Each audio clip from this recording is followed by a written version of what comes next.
Good afternoon and welcome to our webinar. Today, we are going to be sharing with you all some knowledge and insights on the hazards of formaldehyde in hair salons. Presenting today, we have Wilfreddy, Michelle, Sury, and myself, Carla.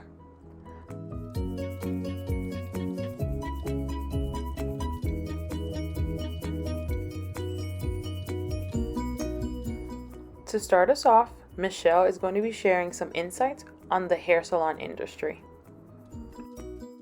From an industry report of hair and nail salons published by IBIS World in August of this year, 2021, we found that this is a $49.5 billion revenue industry that employs an average of 1 million employees per year and is predicted to grow 2.4% annually.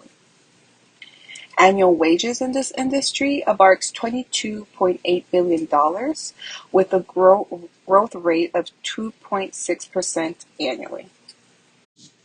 This business concentration map of hair and nail salons in the U.S.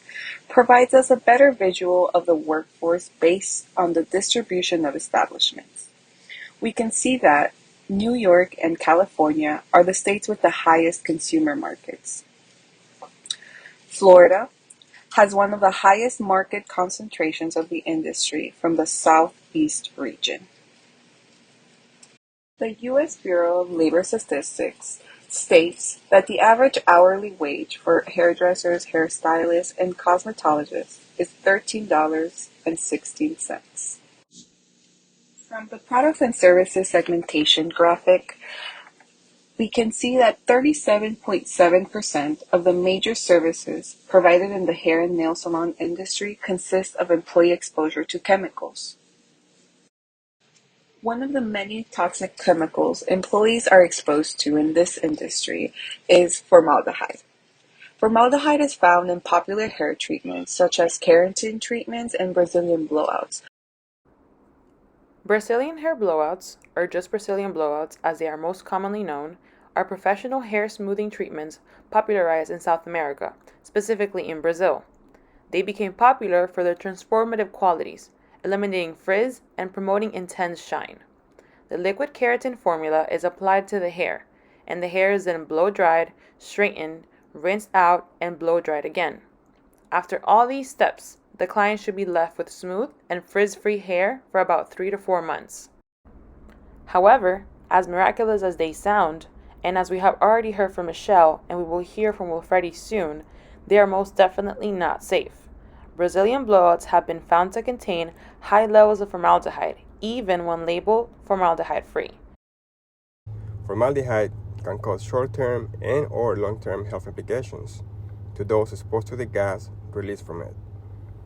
Some of the most common health implications include hair breakage, dryness of the hair, loss of hair patchiness, scalp or skin rash, difficulty to breathe, swelling, nose or throat irritation, eyes irritation, or head pain, blisters, and even the risk of cancer when having long-term exposure to it. The U.S. Food and Drug Administration and OSHA are aware of the use and presence of formaldehyde in hair smoothing products and the effect of the gas released into the air when products containing formaldehyde are heated. Even though of the health implications caused by formaldehyde, many people today, without knowing the risk associated with it, continue using these products, causing reactions and health implications to their health, not to exclude the risk of having cancer. Even though symptoms are more common in stylists and other people working with these products, there are also studies that link other health implications due to the use of formaldehyde in hair smoothing products. Some of these health implications include leukemia in children under the age of 2 due to the use of these products during the mother's pregnancy, high levels of formaldehyde bound to DNA in the white cells of those who smoke, and even risk of developing breast cancer in accordance to the National Institute of Environmental Health Sciences. Like in the US, many other organizations in the world recognize the health implications that formaldehyde presents to those exposed to it. Some of these organizations include the International Labour Organization, the World Health Organization, and the European Commission. Among the most common health implications formaldehyde presents today, formaldehyde is also known internationally as a substance that is carcinogenic to humans when repeated or long-term exposure to it. One of the first steps to ensure worker safety is to provide complete and accurate data sheets. Stylists should have a fair notice about the health risk associated with the products that they use. The sad part about this is that hair salons and stylists were using Brazilian blowout products because it was labeled formaldehyde-free and no harsh chemicals, but failed to disclose that one of the ingredients listed, methylene glycol, is the liquid form of formaldehyde. The product data sheets failed to inform workers of the hazards of using the products. As part of a settlement in a class action lawsuit, Brazilian Blowout is required to provide honest advertising going forward. However, there are other companies that are still using misleading disclosure practices. Some states are taking action. Minnesota banned formaldehyde and formaldehyde-releasing ingredients from children's products in 2014.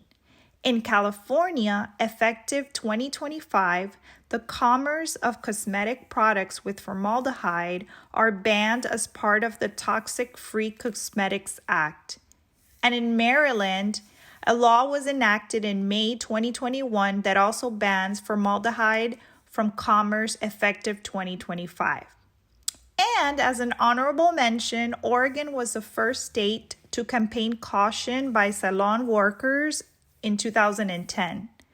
Oregon's OSHA released important documents including hazard alerts of hair straighteners and formaldehyde. However, formaldehyde is not banned from cosmetics there. Formaldehyde is already banned from cosmetics in Sweden and Japan. In the U.S., a petition was filed with the FDA in June 2021 to ban formaldehyde and formaldehyde equivalents in hair straightening products. Despite promises to consider a ban, the FDA has taken no public action yet to indicate whether a ban is necessary. We can create safer worker conditions at hair salons when using formaldehyde by using the hierarchy of controls. The most effective control is to eliminate the use of formaldehyde, and in some states, they've already banned the use of formaldehyde in cosmetics. There has been a resistance because it is a very lucrative business, and customers love the results of the treatments with formaldehyde. Substitution is an option, but the results are not as effective and do not last as long. Engineering controls are possible with elaborate ventilation systems in the salon, but are very costly. Administrative controls such as training, air monitoring, and warnings can help create a safer work environment, but should be used in conjunction with other controls. And as last resort, personal protective equipment such as mask and glove can be used to limit exposure. As an employer, we have a duty to eliminate risk and provide a safe workplace because employees' health are on the line. Ms. Dee Dee Montgomery is an occupational health and safety specialist at Oregon Health and Science University. Her work has received award recognition and has helped many stylists and salons with information to protect themselves and their workers exposed to formaldehyde. And here is some insight from her. This is really the bottom line of what I really learned was, beauty, the power of the beauty industry, right, is kind of frightening.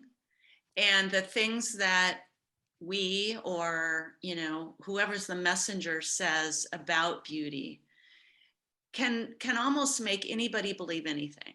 And so as one little example, two examples, because I talk to a lot of stylists and I'll tell you more about that. But one stylist would say, I am here to make people feel better about who they are based on how their hair looks. I'm not worried about whatever's in this hair product because they're telling me it's fine.